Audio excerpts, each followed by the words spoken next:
inicio a este evento de 50 años del Colegio de Abogados Litigantes, fundadores del Colegio de Abogados Litigantes, con los honores a la bandera que realizará por parte de la zona militar de nuestro estado, y está a cargo del coronel de arma brindada, diplomado del Estado Mayor Presidencial Mauricio Sánchez López. Por favor, les pido que demos respeto para llevar a cabo los honores correspondientes.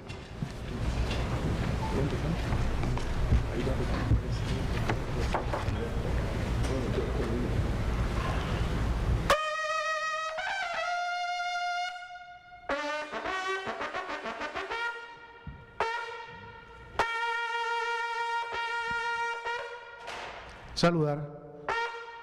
Ya.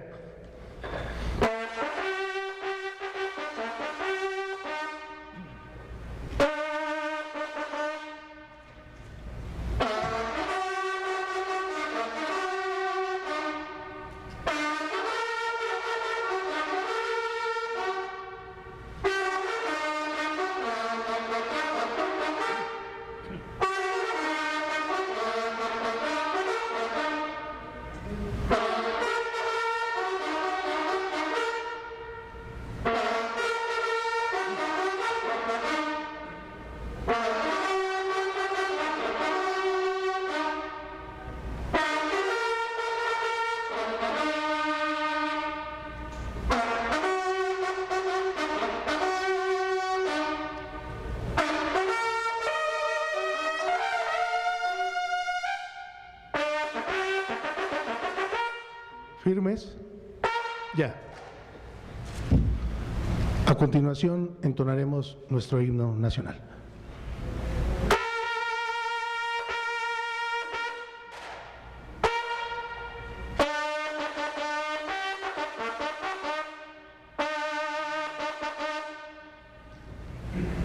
Mexicanos al grito de guerra, el acero a prestar y el bridón, y retiemble en sus centros la tierra al sonoro rugir del cañón. Y retiemble en sus centros la tierra al sonoro rugir del cañón.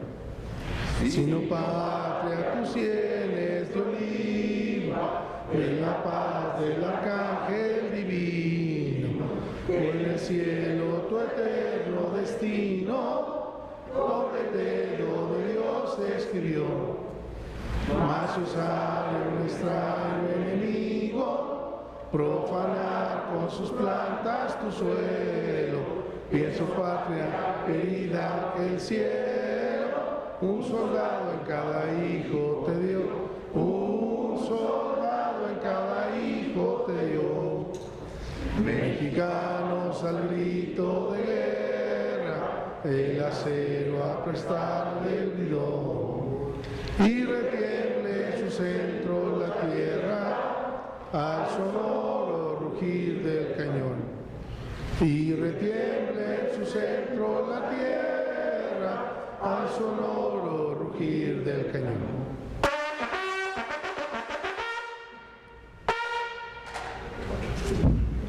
Vamos a despedir nuestra bandera.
firmes.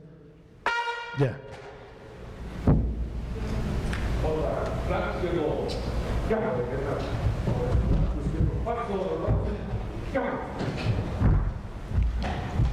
Agradecemos los honores que realiza la 17ª Zona Militar a cargo del coronel Arma Blindada, diplomado del Estado Mayor Mauricio Sánchez López, comandante del 4º Regimiento Blindado en esta ciudad de Querétaro. Gracias. Pueden tomar asiento, por favor. Damos la bienvenida a nuestra rectora, máxima autoridad de esta Universidad Autónoma de Querétaro, doctora Margarita Teresa de Jesús García Gasca. Asimismo, nos acompaña en el Presidium el doctor Edgar Pérez González, director de la Facultad de Derecho.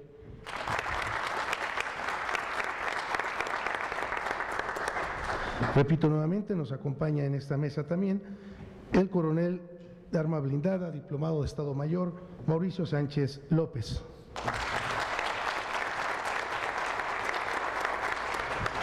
Nos acompaña y con el cual daremos inicio también a nuestra ponencia de día de hoy, el doctor Enrique Burgos García.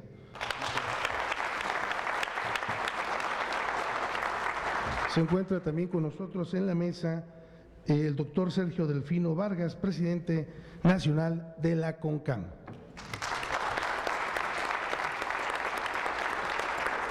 Y por supuesto el maestro Adolfo Roy Contreras, presidente de la FECAP, Federación de Colegios y Asociaciones de Abogados del Estado. A continuación daremos el uso de la voz a la doctora Tere García para que nos diga un mensaje.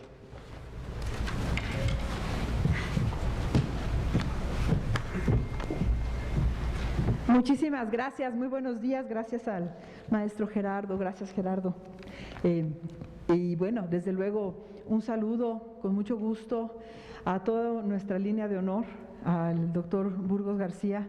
Muchas gracias como siempre, estamos en casa y nos sentimos muy pues halagados de poder ahora tener esta participación del doctor Burgos. Muchísimas gracias. Gracias desde luego también al doctor Edgar Pérez González, nuestro director de la Facultad de Derecho, Edgar, y desde luego a toda la línea de honor. Sean muy bienvenidos a la Universidad Autónoma de Querétaro, sea muy bienvenido el Colegio de Abogados Litigantes en este aniversario tan importante. No todos los días se cumplen 50 años y es un gran gusto poder conmemorar y celebrar un acontecimiento como este. Es un trabajo de mucho tiempo, de muchos años, de poner mucho empeño, pero sobre todo de poner mucho corazón. Así entonces, pues les doy la más cordial bienvenida a este importante evento que estará revestido de diferentes actividades a lo largo de estos días y desear que sea todo un éxito, que sea altamente enriquecedor para todas y para todos ustedes, que deje mucho más retos en el horizonte para seguir trabajando desde luego a favor del gremio de abogados y abogadas litigantes. Y bien, pues cuenten con la Universidad Autónoma de Querétaro, aquí estamos para servirles, para seguir trabajando de la mano y desde luego pues para sumarnos a todos esos retos que ustedes nos indiquen en donde tengamos nosotros y podamos hacerlo. Muchísimas gracias, muy buenos días.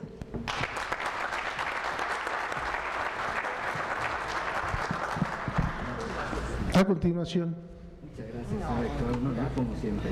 Muchas gracias.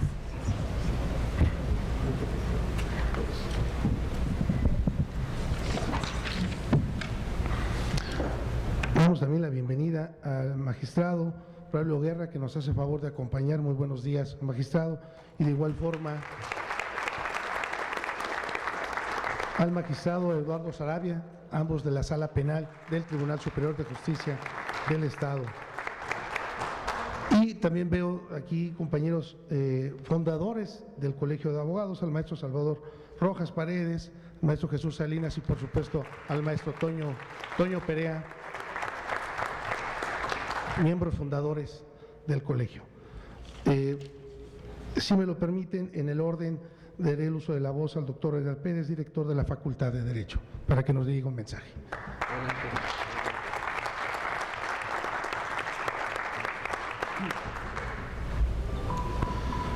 Muy buenos días, tengan todas y todos ustedes. Bienvenidos sean a la Facultad de Derecho. Saludo con mucho gusto a la línea de honor a nuestra rectora, doctora Teresa García. Muchas gracias por acompañarnos, como siempre, y apoyar los eventos que la facultad también tiene a bien recibir. Con mucho gusto también saludo al senador, doctor Enrique Burgos. Muy buenos días tenga usted y gracias nuevamente. Bienvenido a su casa, a la Facultad de Derecho. Por supuesto también al comandante Mauricio Sánchez. Muchas gracias por acompañarnos. Nos acompaña también y me da mucho gusto recibir al maestro Adolfo Roy Contreras. Maestro, un gusto saludarle y verle y su trabajo que hace en la Federación. Felicidades, gracias, con mucho gusto. Y también al doctor Sergio Delfino Vargas, presidente de la CONCAM. Bienvenido, esta es su casa. A todos ustedes, bienvenidos, invitados especiales también, magistrados que han sido presentados. Un gusto tenerlos aquí en el aula forense, en este congreso que tiene a bien organizar el Colegio de Abogados, este grupo de fundadores y expresidentes que con mucho orgullo han llevado durante ya muchos años, 50 años aproximadamente, esta gran labor de la colegiación, de un trabajo constante que han venido haciendo durante muchos años.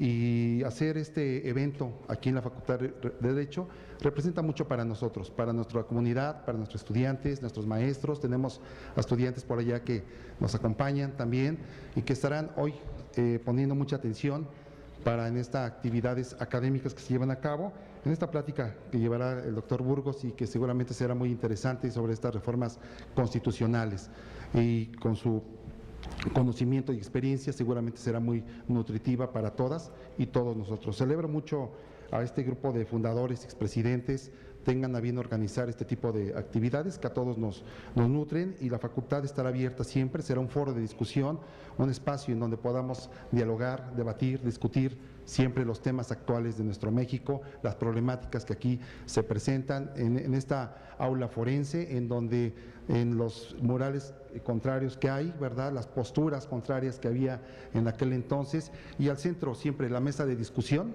para debatir, para dialogar, para discutir y sobre todo nuestros estudiantes se vean favorecidos y todos ustedes. Muchas felicidades, gracias también por la invitación y que los objetivos se cumplan para todas ustedes y para sobre todo que este colegio que ha sido con una trayectoria importante siga realizando mucho más eventos y actividades. Gracias, buen día.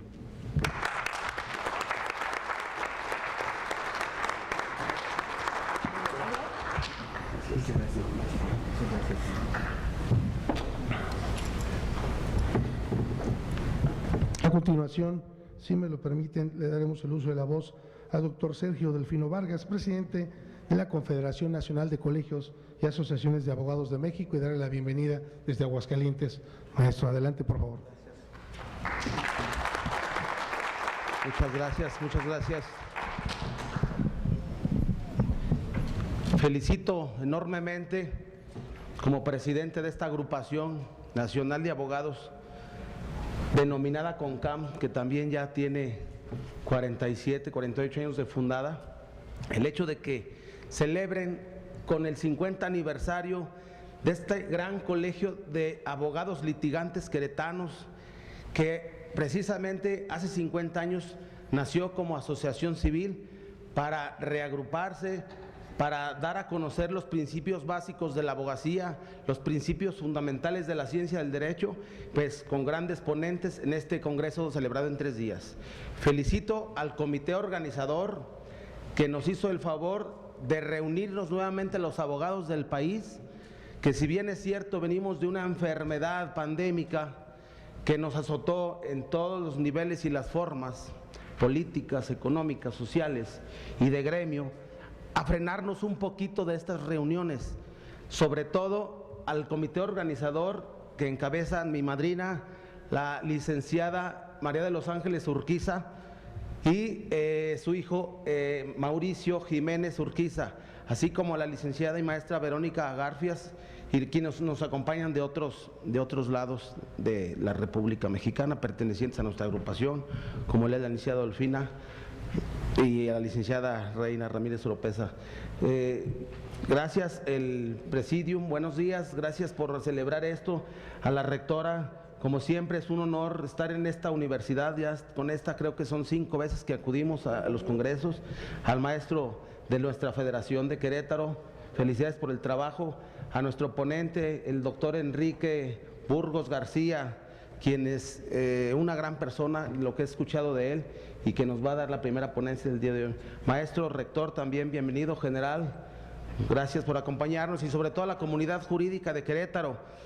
Estas nuevas reformas que han transformado la ciencia jurídica mexicana nos obligan a los colegios, a las agrupaciones, a las barras, a seguir profesionalizándonos el quehacer día a día. Los tribunales los cerraron por causas ajenas a la voluntad de los abogados litigantes.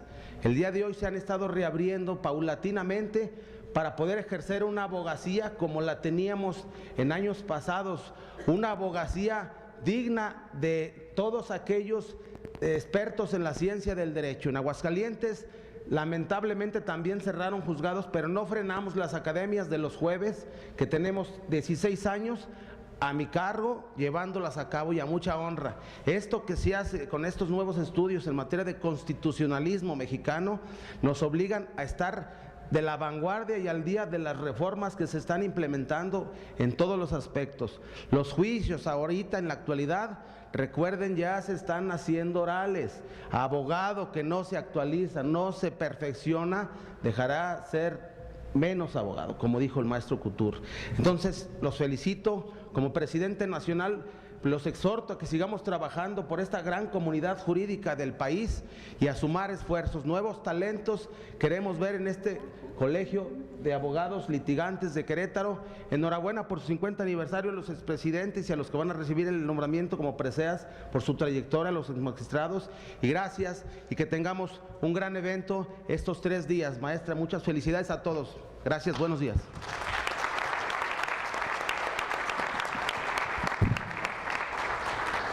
Observo también aquí entre nosotros que nos acompaña nuestro presidente del patronato de la universidad, Salvador Núñez Gudiño. Maestro, doctor, bienvenido, gracias. También a la maestra Esmeralda con su grupo, Esme, gracias por estar aquí con nosotros. Y todos y cada uno de los abogados que está aquí presente, muy buenas tardes, muy buenos días por acompañarnos en este evento. Antes de dar inicio a nuestra conferencia, me gustaría señalar, como lo comentaba atinadamente nuestro presidente de la Confederación Nacional, el doctor Sergio Delfino, quiero comentar de forma muy breve que nuestro ponente gobernador de Querétaro en el periodo 91-97, y para todos ustedes jóvenes nuevos, que pues a lo mejor pasados ya casi 24 años de que fue gobernador, quiero comentarles que gracias a las gestiones de el entonces gobernador Enrique Burgos, que tuvo una excelente disposición de apoyar a la UAC, en ese ínter, en la devaluación del 94, que se vivía muy fuerte, ustedes lo saben, fue una devaluación de peso y la inflación, y por supuesto que él apoyó y gestionó también lo que hoy conocemos como el campus Juriquilla. Ahí se donaron 100 hectáreas, 40 para la universidad, 60 para la UNAM, y hoy tenemos ahí el campus de Juriquilla, que fue también gracias a las gestiones que en su momento hizo el doctor Enrique Burgos.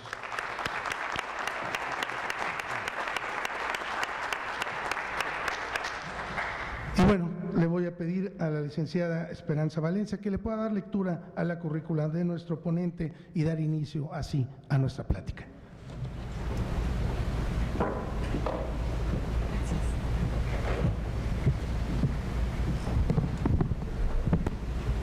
Muy buenos días a todos, sean todos bienvenidos. Procederé a dar la semblanza curricular del doctor Enrique Burgos García, originario del estado de Querétaro, licenciado en Derecho por la Universidad Autónoma de Querétaro, cuenta con un doctorado en Derecho por la Universidad Nacional Autónoma de México. Se ha desempeñado en actividades docentes como profesor de la Cátedra de Teoría del Estado en la Universidad Autónoma de Querétaro, profesor de la Cátedra en Derecho Constitucional, autor del libro Nuestra Constitución de cada día, conferencista sobre temas políticos y sociales. Cuenta con una experiencia laboral como agente del Ministerio Público, presidente municipal de San Juan del Río, abogado litigante, notario público, secretario particular del gobernador del Estado de Querétaro, diputado local y presidente del Congreso del Estado, senador de la República, gobernador constitucional del Estado de Querétaro, diputado federal. Coordinador General de Delegaciones de la Secretaría de Desarrollo Social, Director General del Sistema Nacional del DIF en Gobierno Federal, Senador de la República. Tiene también actividades honorarias desempeñadas con anterioridad como Consejero Nacional de la Cruz Roja Mexicana, articulista del diario El Universal. Sus actividades actuales son asesor de la Confederación de Trabajadores de México, presidente de la Fundación UNAM, capítulo Querétaro, integrante de la Conferencia de Honor del CEN, del Partido Revolucionario Institucional, presidente del Foro Nacional Permanente de Legisladores en el Estado de Querétaro. Sea usted bienvenido y le cedemos el uso de la voz. Muchas gracias.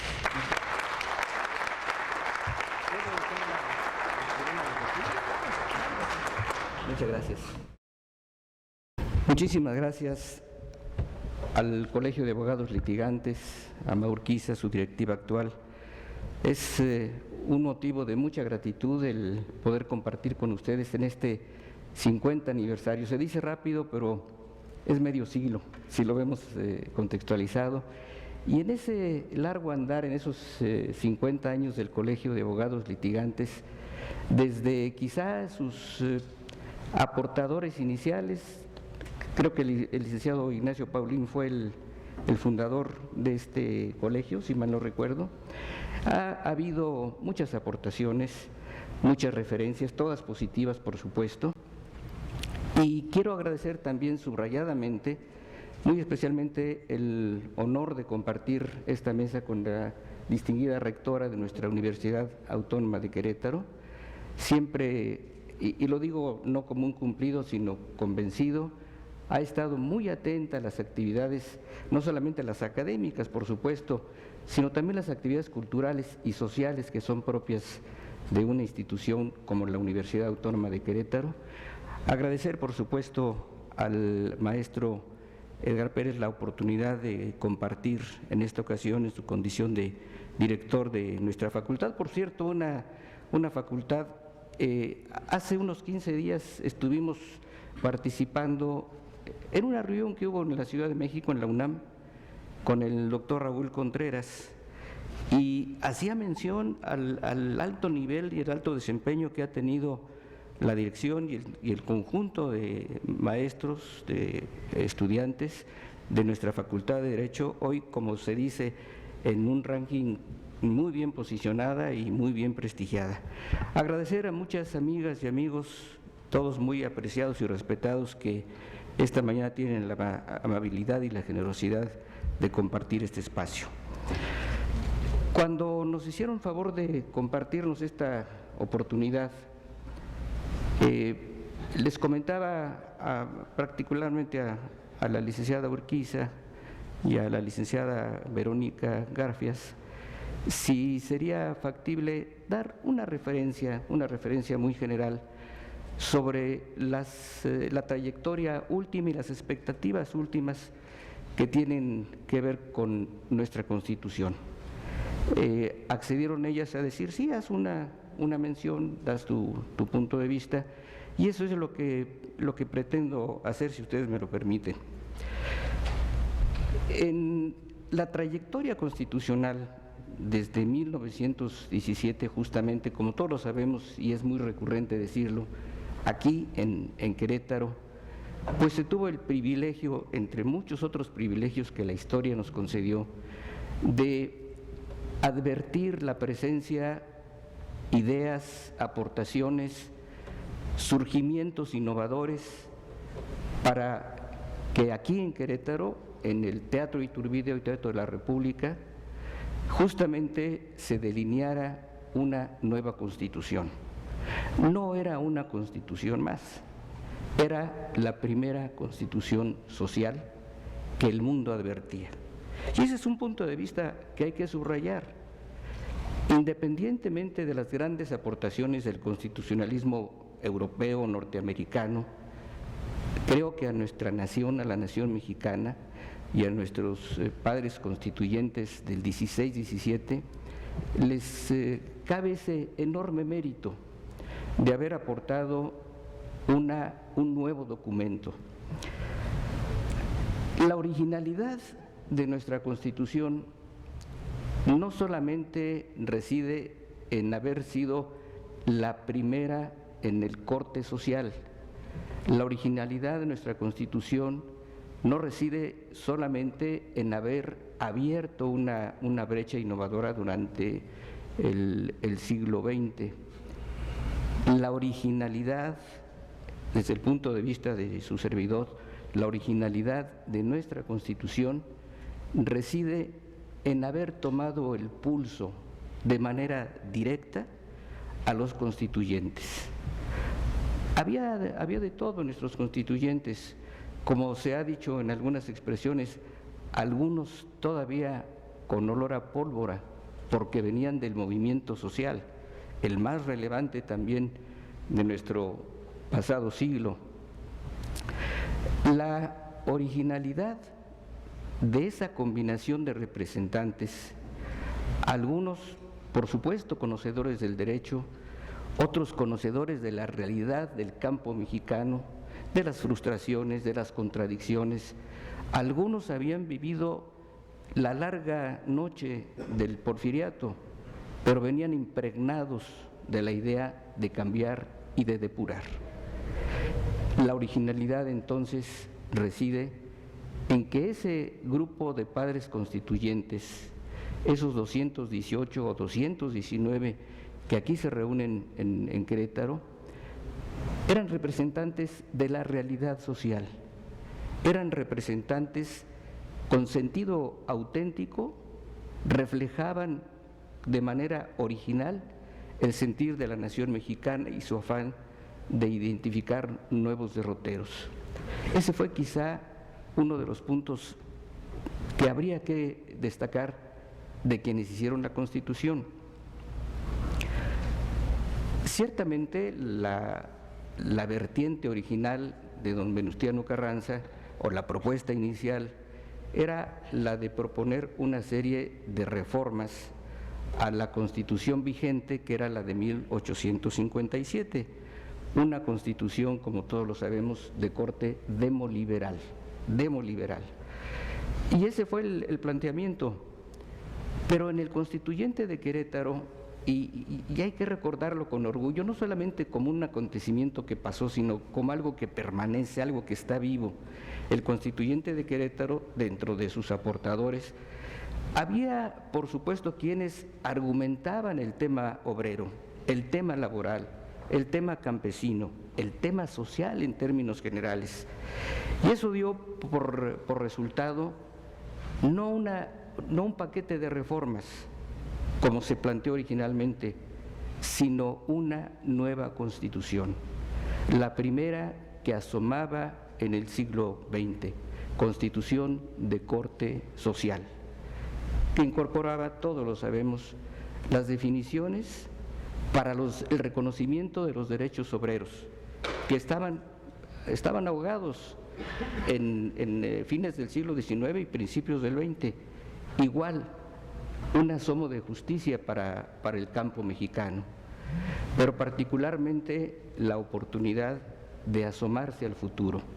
No fue una Constitución para su tiempo, fue una Constitución que asumía su tiempo, que asumía sus responsabilidades, pero que también sabía asomarse y construir y abrir espacios para el futuro. Casi es una necedad de mi parte decirlo delante de abogados y delante de la señora rectora, pero de obviedad es que la realidad social es cambiante, particularmente cuando se incorporan sistemas y medios de comunicación prácticamente instantáneos. Eso significa que la sociedad, digamos de hace 10 años, no se diga la de hace 15, es una sociedad, la de hoy, con una impregnada de un mayor dinamismo, de una mayor comunicación, de un mayor acceso a la información y por tanto también con mayor acceso a la cultura y mayor acceso al conocimiento, siendo por supuesto avances, siendo por supuesto algo que la humanidad ha venido conquistando, esta evolución de la sociedad. También es cierto que contrastantemente permanecen otros rangos pues rezagados o por lo menos insuficientes. Subsiste pobreza y no lo menciono solamente con referencia al país, es una tendencia del mundo. Subsisten los contrastes, el capital y el buen ambiente en Norteamérica o en Europa, y los contrastes con Sudamérica, con nuestro país, los contrastes en África. El mundo todavía encuentra este grave reto, esta grave responsabilidad. Pero bueno, nuestro tema es finalmente acercarnos a lo que ocurre en el ambiente mexicano.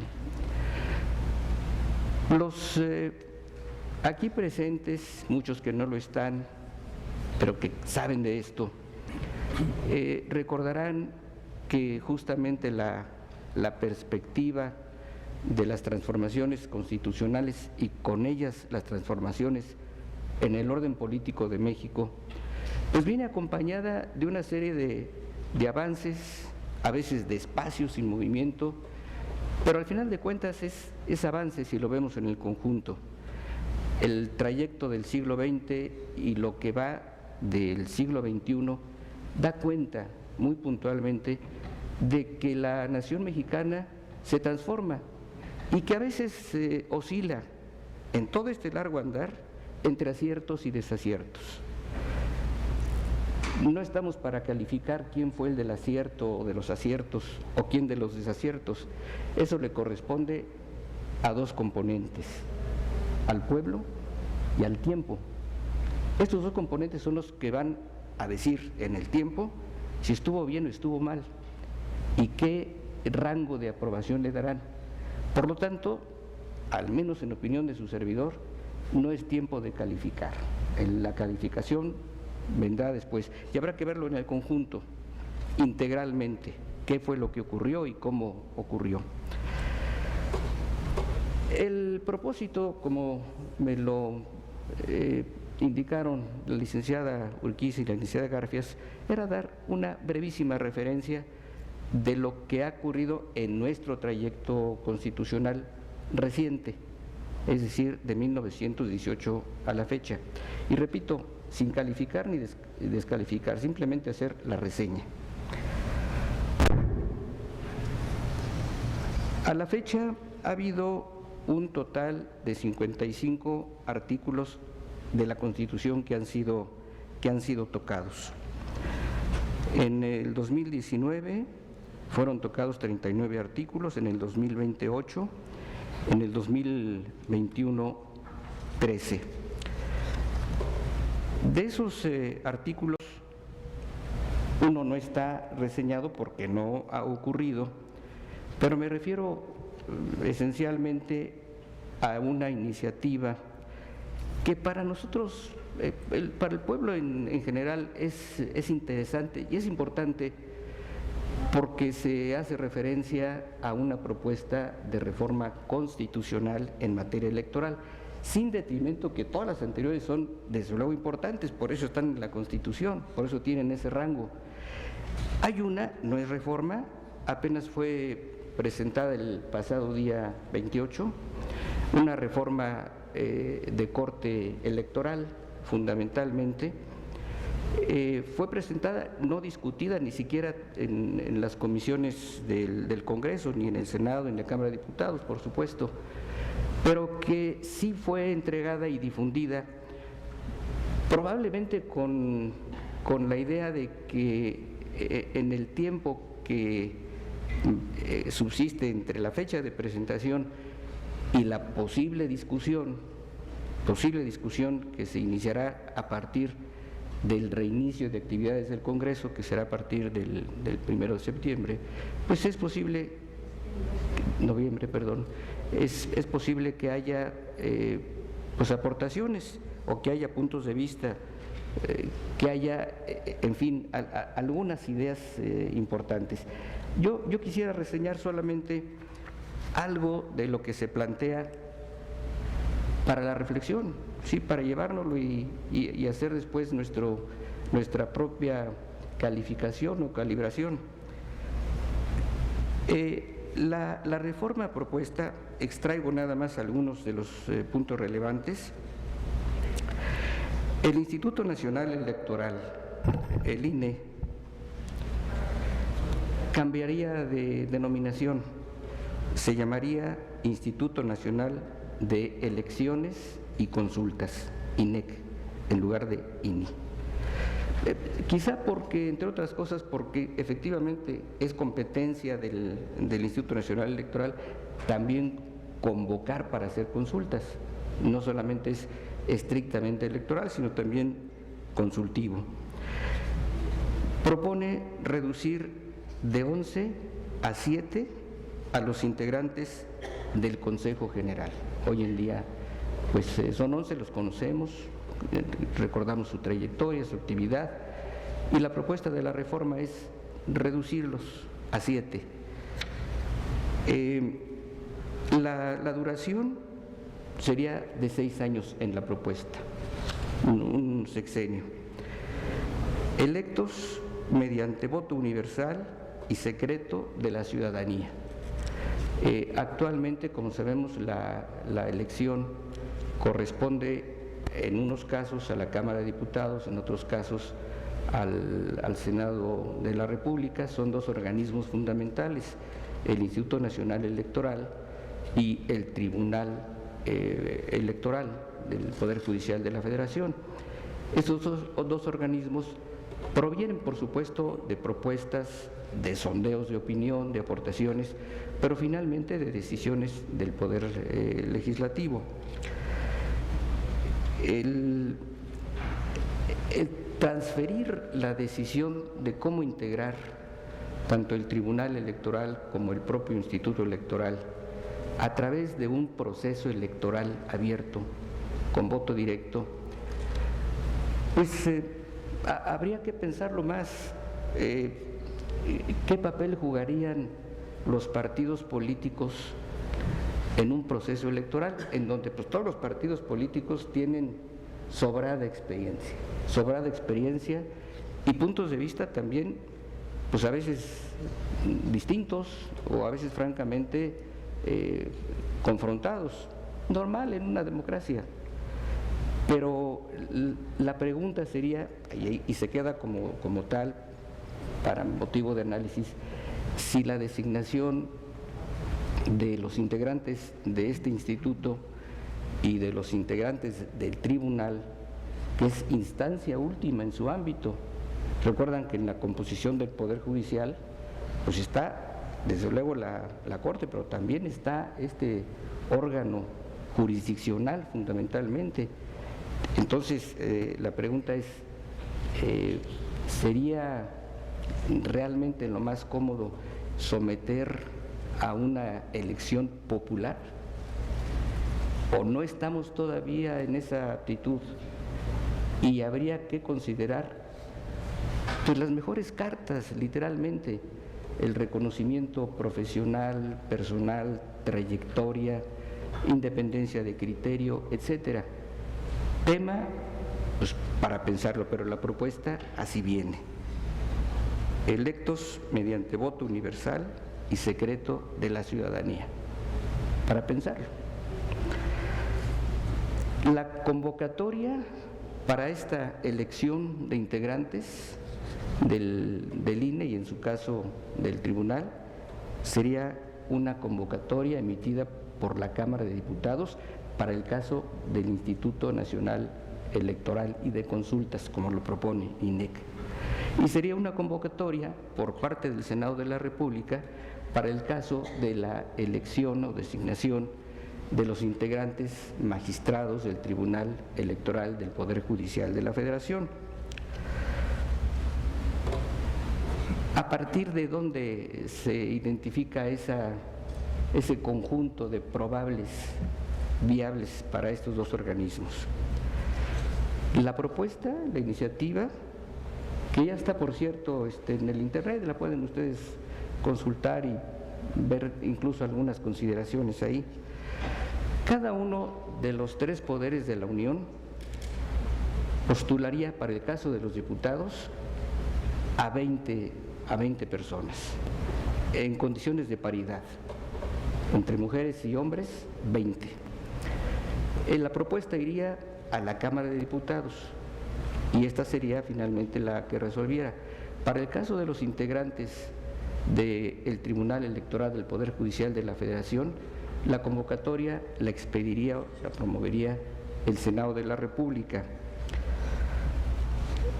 Si hubiese impugnaciones, la entidad responsable de calificarlas o de resolverlas sería la Suprema Corte de Justicia de la Nación. Se extinguen los llamados OPLES, los organismos locales electorales, organismos de elección popular electoral local. Se extinguirían y se concentraría en la conducción del proceso electoral en esta perspectiva de un Instituto Nacional de Elecciones y Consultas. Esto daría que pensar, aquí hay muchos abogados constitucionalistas y expertos también en esto, pero me pregunto si al desaparecer estos órganos, los OPLES que les llamamos, que son los organismos del Estado para la conducción, organización de los procesos electorales locales y municipales, si hay una, en el mejor de los casos, inobservancia de la condición de las entidades federativas o de los estados integrantes del Pacto Federal, cuya condición de autonomía en el mejor de los casos y de algunos otros se podría decir y de soberanía. La Constitución habla de la soberanía de las entidades federativas o de los estados. Entonces sustraer el proceso electoral de las entidades federativas me parece que sería tema de comentario o tema de discusión.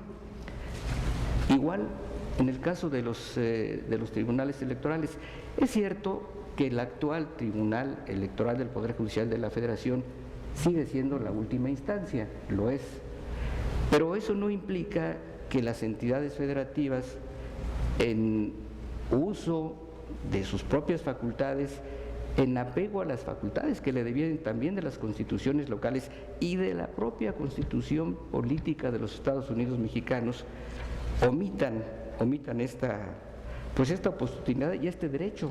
No es solamente una oportunidad, es un derecho. En el financiamiento de partidos se elimina en el proyecto el financiamiento público para actividades ordinarias.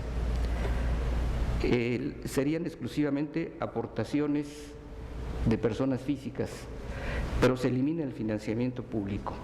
El financiamiento público, desde el origen de la propuesta que surge quizá en el pensamiento de Jesús Reyes Heroles y en la primera gran reforma que fue la del 77, el financiamiento público quizá fue como un impulso, un apoyo, una ayuda para que los partidos políticos fueran tomando el paso.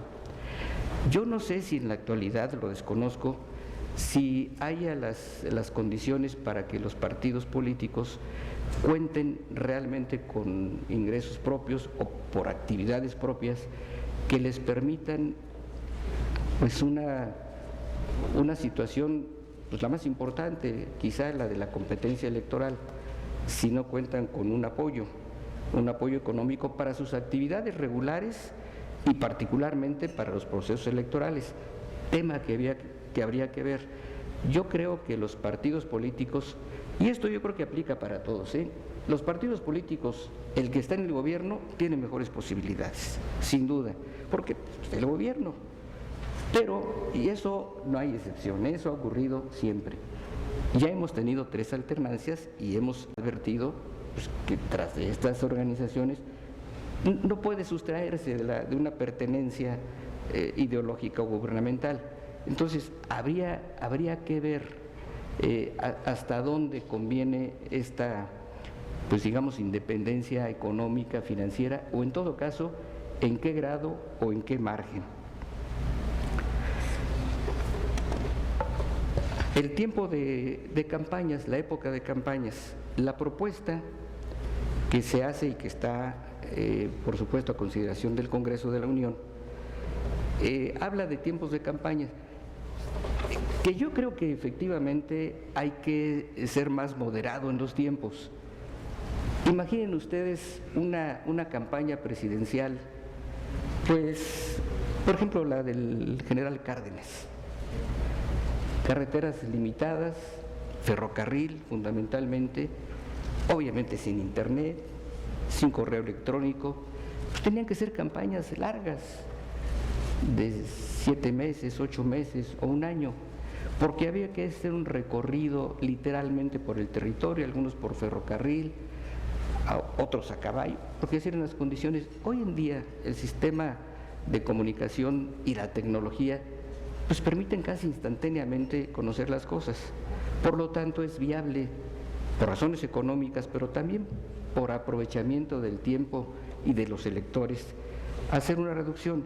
La propuesta que se hace en esta iniciativa, y puede ser que en esto sea muy razonable, la campaña o las campañas para presidencia de la República, 90 días, 3 meses. Para senadores y gobernadores, 65 días. Yo creo que también esto tiene que ver con la extensión territorial, por supuesto. El espacio de un presidente de la República, de un gobernador o de un senador, es el Estado, la entidad federativa. Los diputados federales, 60 días. Los congresos locales y ayuntamientos, 45 días. Hay otro paquete de propuestas dentro de la misma iniciativa. Reducir de 500 a 300 los diputados, la Cámara de Diputados, de 500 a 300. Yo digo que es opinable, es decir, también es un tema que vale la pena pues conocerlos más en detalle, y no solamente por razones económicas, que lo son desde luego, sino también para conocer el dinamismo, la viabilidad, la oportunidad de un mayor acercamiento, temas discutibles todos, por eso no pasa de ser una iniciativa. Importante la eliminación de los llamados plurinominales, es decir, los diputados, los 300, serían pues todos de mayoría. El eliminar los 200 de representación proporcional, en mi opinión, tiene sus bemoles.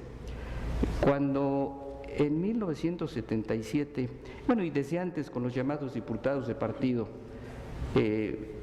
existía ya la figura de diputados de partido, se formaliza en la reforma del 77 o se da una mayor apertura. Yo insisto mucho con las aportaciones innovadoras que ya lo venía trabajando Reyes Heroles, pero bueno, se abre el espacio para que, decía él, para que las minorías no tengan que estar en la montaña de Guerrero o en la montaña de Oaxaca y tengan que manifestarse con un fusil en la mano. Es oportuno y es indispensable que esas voces se expresen en el seno de las instituciones y particularmente en el seno del Congreso de la Unión y particularmente en la Cámara de Diputados. Ahí deben darse los puntos de vista distintos, las controversias, las disidencias, el contenido de las variables ideológicas que tiene nuestro país, ahí deben darse en la Cámara de Diputados, lo decía él, y creo que pues indispensable que así fuera. Pero la eliminación de los diputados de representación proporcional yo creo que tiene pues un tema importante. Cambiar la forma de elección también, ya no sería la forma de elección tradicional que conocemos nosotros, sino que sería por listas. Ya no habría una variable de diputados de mayoría y diputados plurinominales, ahora todos serían por listas. En cada entidad federativa, cada partido propondría una lista y dependiendo del resultado por listas, no por mayoría, algo que también suena extraño, En algunos países de mucha tradición democrática, efectivamente se estila ya eso y les ha funcionado. Pero yo creo que también la reforma constitucional y la reforma electoral tienen que adaptarse a la idiosincrasia, al estilo, a la tradición de la sociedad mexicana. Pero bueno, ahí está puesto el tema. Los distritos electorales se integrarán los componentes, los representantes, por listas que cada partido presentará. Serán votadas en cada entidad federativa.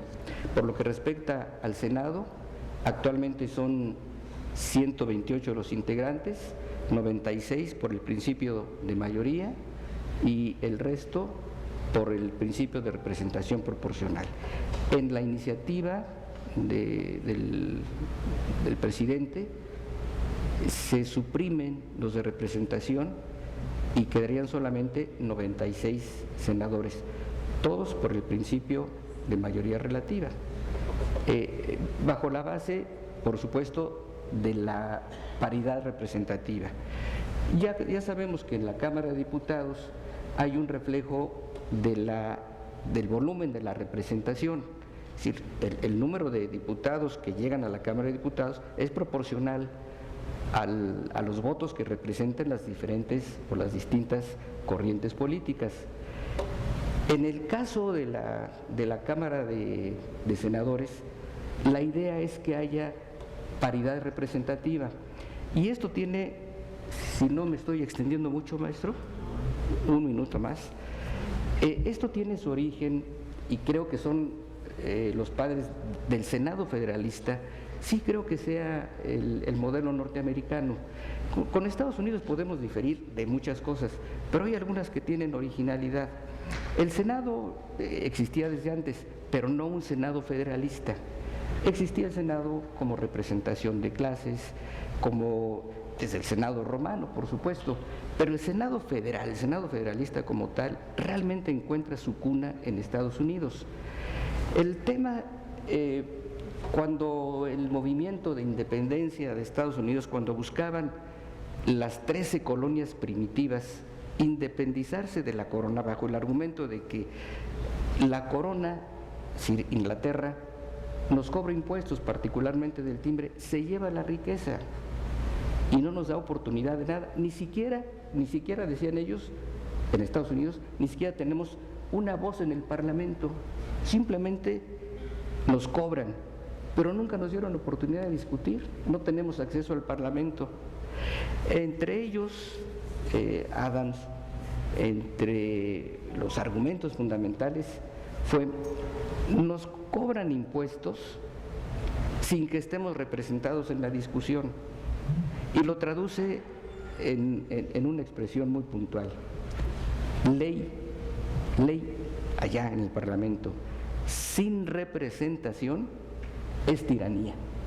Y ese fue el argumento: hay una tiranía, y el argumento fue suficiente para iniciar el movimiento de la revolución de independencia de los Estados Unidos, y con muchas voces al principio.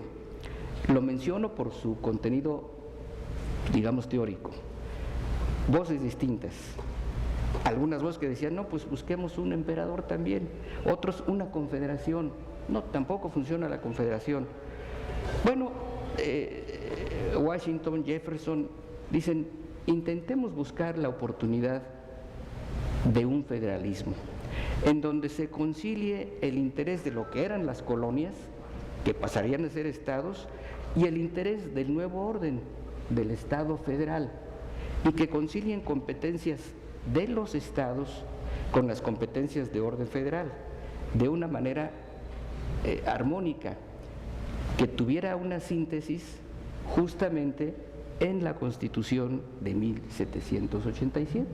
Ahí se definen las funciones, las competencias y las atribuciones. Ese avance fue muy importante prácticamente para toda América. En realidad, el reflejo, con sus particularidades, pero el reflejo se inspiró en toda América. Y el movimiento que ellos, desde el punto de vista constitucional, originaron, pues unos cuantos años después, Esto fue en 1787, pero entrado el siglo XIX, prácticamente en toda América Latina emergía un movimiento de independencia. Entre nosotros, por supuesto, a partir del movimiento de Hidalgo en 1810, que pues se prolonga y pasa por el proyecto de constitución, que fue eso, un proyecto, no éramos país independiente, de Morelos. El proyecto de constitución, en opinión de su servidor, uno de los más profundos, uno de los más auténticos y más visionarios, el de Morelos. Por supuesto, no tuvo vigencia. No es sino hasta 1821 que alcanzamos el movimiento de independencia a triunfar. Se alcanza esa oportunidad, pero todavía no se encontraba, hubo intentos, el Congreso Constituyente de 23, el primer Congreso, el segundo, y hasta 1824 una primera Constitución, de corte federal, por supuesto. Sin embargo, los hechos en la nación, las desavenencias y los desencuentros estaban vivos. El movimiento de independencia no había agotado eso, no se lograba la unificación. Esto es en 24, Constitución federal, los 3 partidos, Constitución escrita, rígida, etc. 1836, regreso, una Constitución conservadora, centralista, un cuarto poder, el cuarto poder conservador.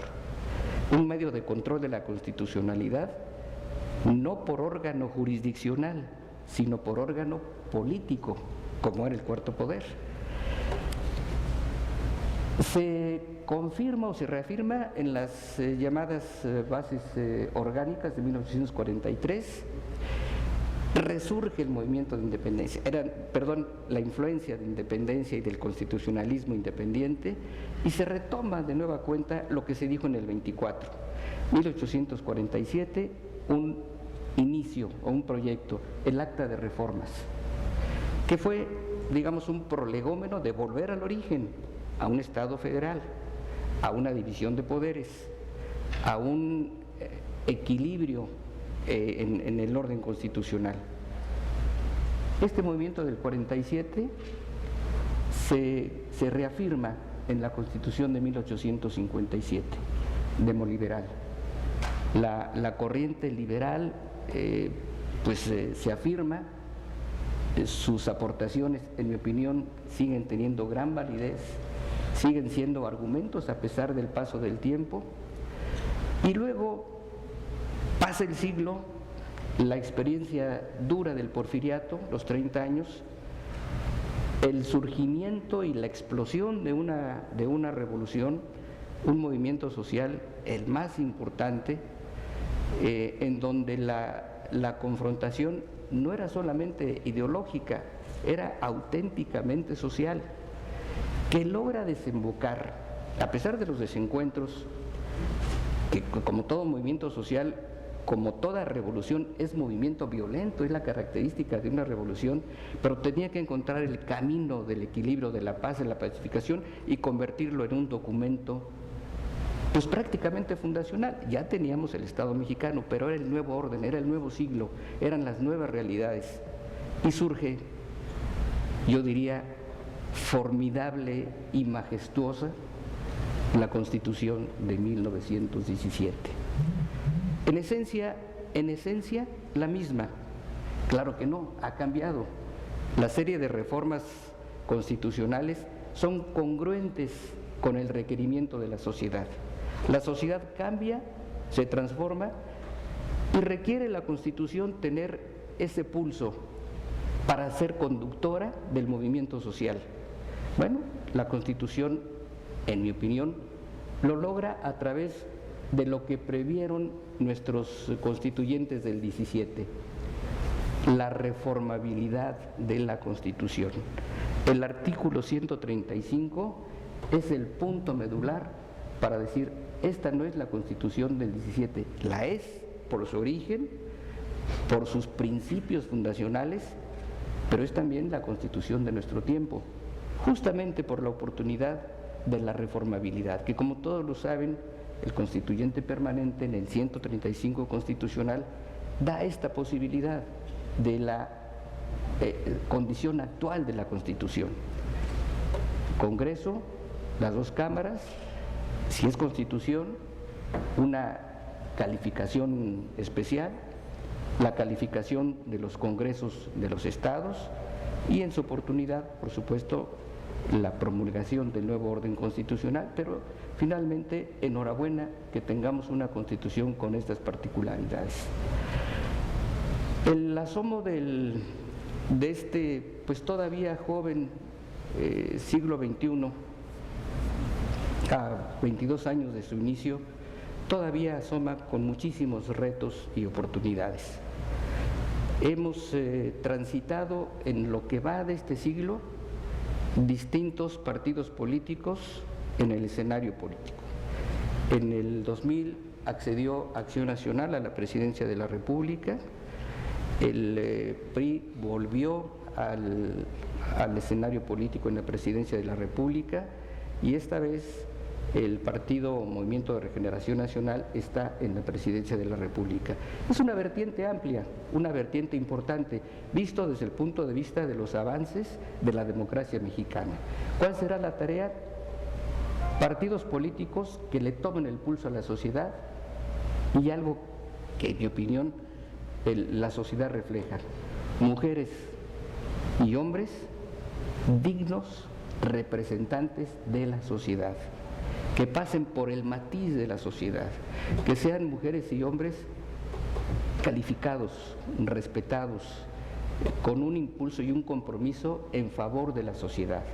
Si eso se logra, el futuro de la sociedad mexicana, hoy tan consolidada, tan crítica también, pero tan propositiva también, sin duda tendrá un futuro mejor. Decía, y con esto cierro, decía uno de los últimos constituyentes, estamos ayunos de muchas cosas, pero si guardamos y observamos la Constitución, permaneceremos indemnes ante los flagelos y las amenazas del tiempo nuevo. Abracemos la Constitución y fundamentalmente observémosla y cumplimosla. Muchas gracias. Muchas gracias. Muchas gracias. Muchas gracias. Muchas gracias. Sin duda, mucho material para reflexionar, doctor Enrique Burgos, y por supuesto, rememorar la Constitución siempre será muy importante, tomando en consideración el estado en donde nos encontramos. 741 reformas a los 136 artículos que conforman nuestra Constitución. Se dice sencillo, pero bueno, parece que fuera concurso de ver qué presidente de la República hace más reformas constitucionales. Así pues, le pediré, por favor, si ustedes me lo permiten, y si nos ponemos de pie, fíjense que me informan que vamos a entregar preseas honoris causa al mérito académico, y a título personal me parece a mí un gran honor esta mañana ser partícipe y testigo de la importancia para nosotros, y gracias por su trabajo, sus enseñanzas, su dedicación, su tiempo, paciencia, comprensión y esmero, por supuesto, que aportan a la sociedad y al gremio de abogados, a las personas que a continuación se entregarán esta presea al mérito académico. Le pediré, por favor, si nos acompaña aquí en el presidium, la maestra María de los Ángeles Urquiza, por supuesto a la maestra Verónica Garfias, y le pediré a dos miembros del Poder Judicial que nos acompañan esta mañana, que nos puedan acompañar para entregar las preseas al magistrado o a ambos magistrados, Pablo Guerra y por supuesto Eduardo Sarabia, por favor que nos acompañen para entregar las preseas al mérito académico. Primeramente a nuestro invitado, al doctor Enrique Burgos García, por favor, por su ponencia el día de hoy y por su aportación al gremio jurídico.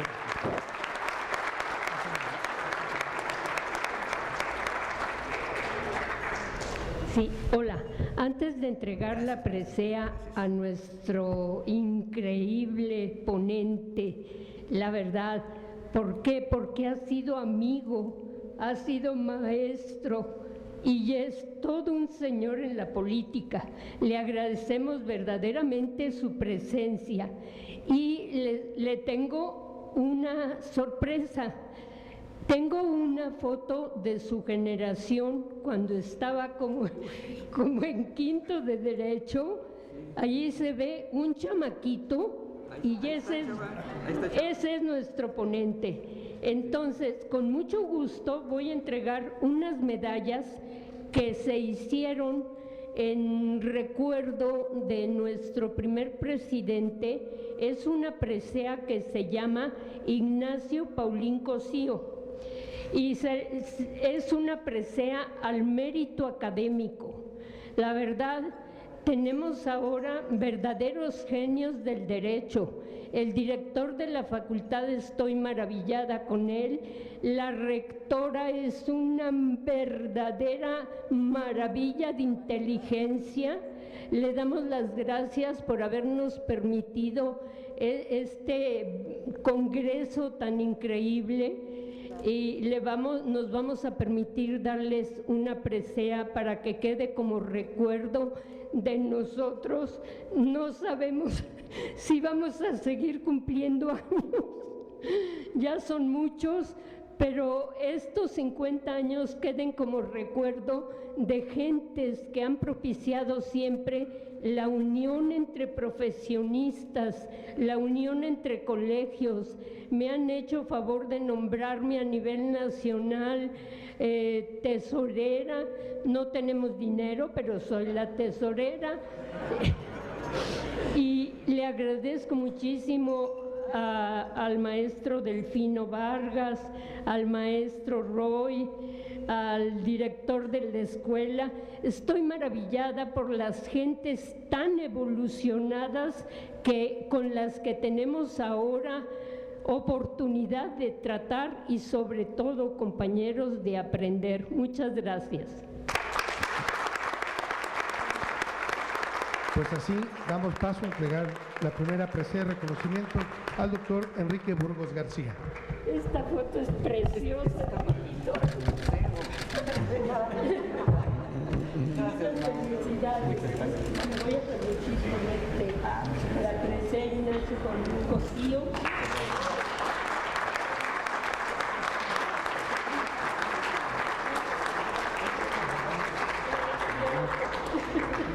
El más chiquito.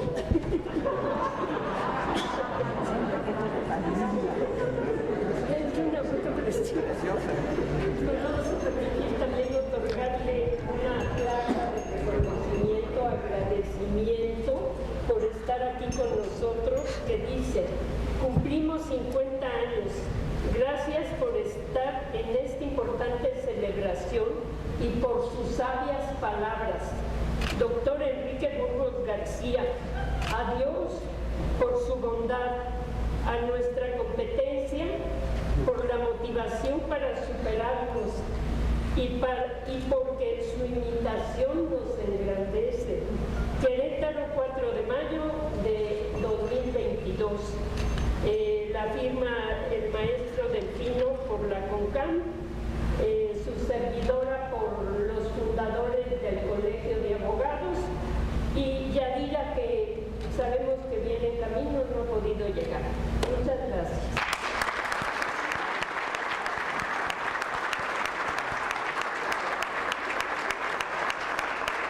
Siguiente presea, le pido a la licenciada Verónica que acompañe a la maestra Maurquiza para hacer entrega a nuestra rectora de esta máxima casa de estudios, la doctora Margarita Teresa de Jesús García Gasca.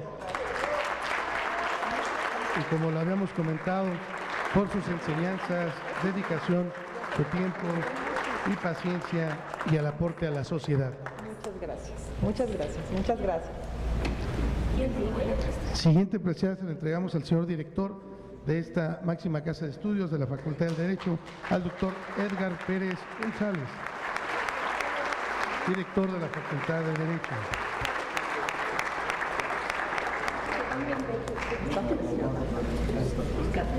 También la presea la recibe el día de hoy el doctor Sergio Delfino Vargas, presidente nacional de la CONCAM.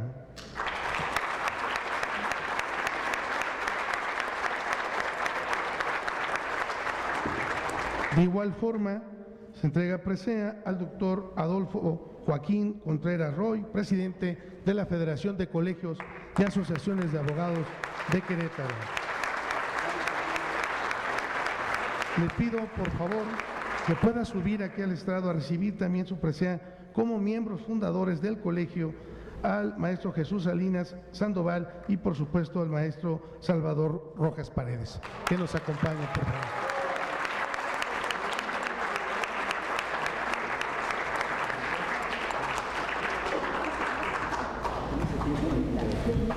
Por favor, pasen para recibir su medalla. Maestra Vero, maestra Maurquiza, si le pueden imponer sus medallas.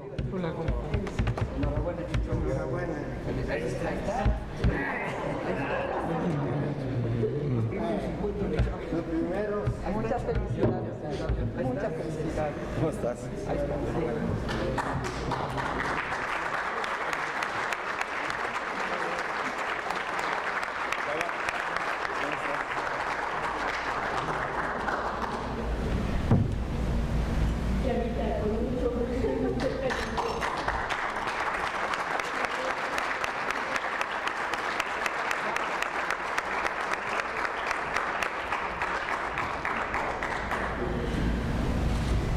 Y es así como damos por concluido nuestro programa del día de hoy en esta primera mesa de trabajo con el doctor Enrique Burgos García y con la presentación de su plática y charla.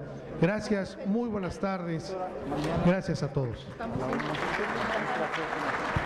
Si pueden acompañarnos todos los de la presea para tomar una foto final, por favor. Les recuerdo que mañana también tenemos ponencia, tenemos el programa igual a las 11 de la mañana y nos acompaña el doctor Mariano Palacios Alcocer para que puedan estar aquí con nosotros.